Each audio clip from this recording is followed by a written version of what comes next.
What's going on, everyone? I'm back again for another edition of Where's the Deals, the series where I go online in search for either good, bad, or just outrageous video game listings on marketplace type sites. So without further dragging this on and on, let's just get right down to it with the first listing for today. $5 for 6 GameCube games. Nothing crazy here by any means, but Smuggler's Run Warzone by itself is worth around $5 to $7. So, hey, this wouldn't be a half bad listing if you just needed like a game or two and ended up popping the rest of it on eBay to make some money out of it. Here's a listing of a bunch of PS2 games, and I think some sort of memory card towards the bottom of the picture here. He wants $20 for everything. Mostly a lot of great titles, including Ratchet Deadlocked, Max Payne 1 and 2, a slew of Tom Clancy games, but the two games that raised my eyebrow were Yakuza and Mafia. Oddly enough, I've never came across either of those two titles out on the wild. Yakuza, I thought, was around $20 complete nowadays, and Mafia tends to range from 8 to 15 depending on the condition, so considering I own every single game here but those two, I would definitely be able to sell the rest of the games and still make some money out of it. However, regardless, this is a great deal on a bunch of great games. Except Big Mother Truckers. That game is Ratchet. Oh yes, my favorite, a PlayStation 2 bundle. So for $100 you get the FAT system, a memory card, couple of controllers, and all the necessary cords. A PlayStation 2 carrying case, which is something I've always wanted for years. Of course, it comes with a variety of games ranging from sports titles not many people care about, to great games like 007 Nightfire, Ace Combat, Twisted Metal Black, Virtua Fighter 4, and one of my personal favorites for the system, Kengo Master of Bushido. It is not the best bundle we've ever seen on the series, but it's definitely not the worst. Great for someone getting into PlayStation 2 games, or maybe even someone getting into gaming in general, who might not want to shell out a couple hundreds of dollars. 26 PS3 games priced at $2 a pop, or you can have them all for $40. Yeah, I mean, for the price, it's definitely worth picking up titles you don't have, but there's zero reason to buy them all for $40. Yeah, okay, you'd be buying all the games at a discount of about $1.50 a game, but it's debatable if it would even be worth selling the duplicates, only because most of them barely sell for $3 on eBay as it is. XCOM would be the exception to that rule, selling for around $6 to $9 on average. Another lot of PlayStation games here, 43 altogether for $2 a pop, or you can have them all for $60. Doing some math here, that makes the games come out to just over 70 cents each if you were to grab them all. I actually like this bundle more than the previous one we just viewed because there's a lot more games here valued at over $5 per title, and a lot of games that are really good. Of course, there's a few stinkers or stupidly cheap games thrown in, but regardless, for $60, it might be worth it. Hell, why not offer $50? The worst thing he could say is no. I mean, it's $10 in difference. I always say, when it comes to trying to get a better deal, as long as you aren't a fucking dickhead about it, they're more willing to accept your offer. On the opposite end of the spectrum, here's a PlayStation 2 listing that I don't particularly like.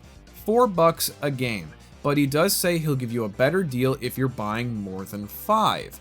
Problem is, a vast majority of these titles aren't worth more than a couple dollars. Like, anyone spending more than $1 or $2 on really any of the SOCOM titles, Pinball Hall of Fame games, or Gran Turismo 3 is either not aware of how stupidly common and cheap the games are, or they're just flat out crazy. I can go into almost any game store, or even thrift store for that matter, and find them at a really cheap rate.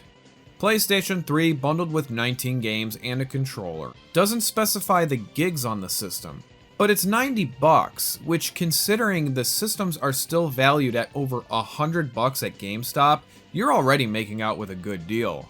Plus, the games he's including are actually, for the most part, great titles. There's absolutely nothing wrong with this listing, unless of course the system has a yellow light of death, but that's not anywhere near as common as finding a broken Xbox. PlayStation 3 games here for $70 total. This is a horrible deal. Most of these titles are worth under $5, some even down to $3 or less.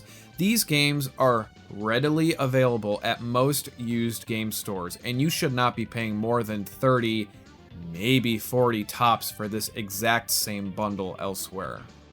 $40 for a bin of maybe 20 games and the original Xbox.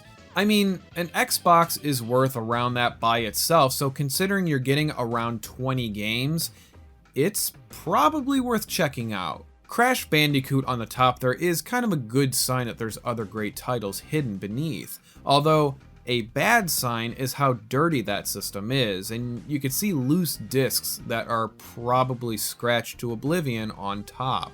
I'm sure the system works though. I've honestly never come across an old Xbox that was broken. Now, this is something I find relatively interesting. Guy wants $100 for a PlayStation 3 bundle and another $100 for an Xbox 360 bundle.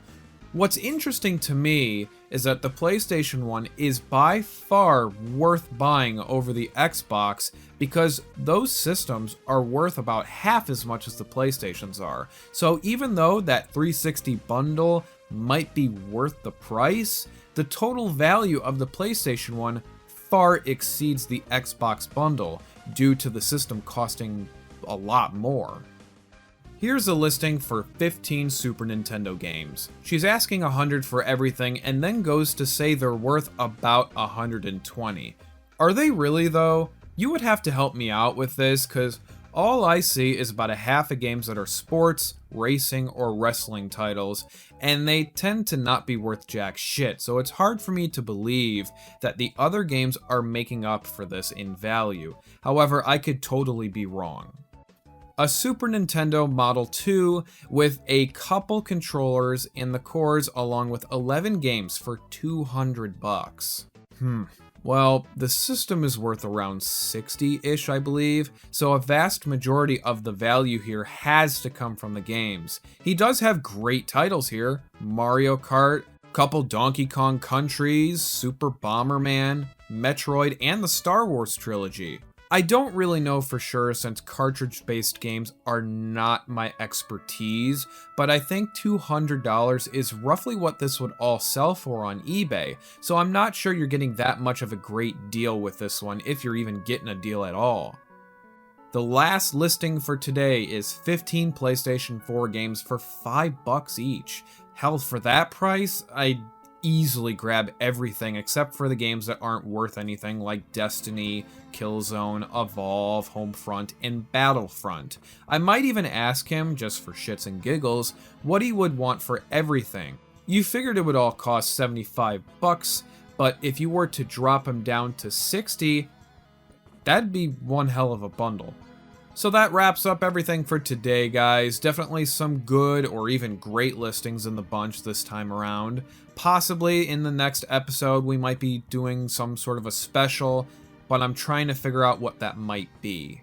Until then, I hope you enjoyed the video. Maybe you learned a thing or two, or maybe you just like looking at these sorts of things, which is good, because I'm not stopping anytime soon. These are way too much fun to make. Till next time, everyone, take care.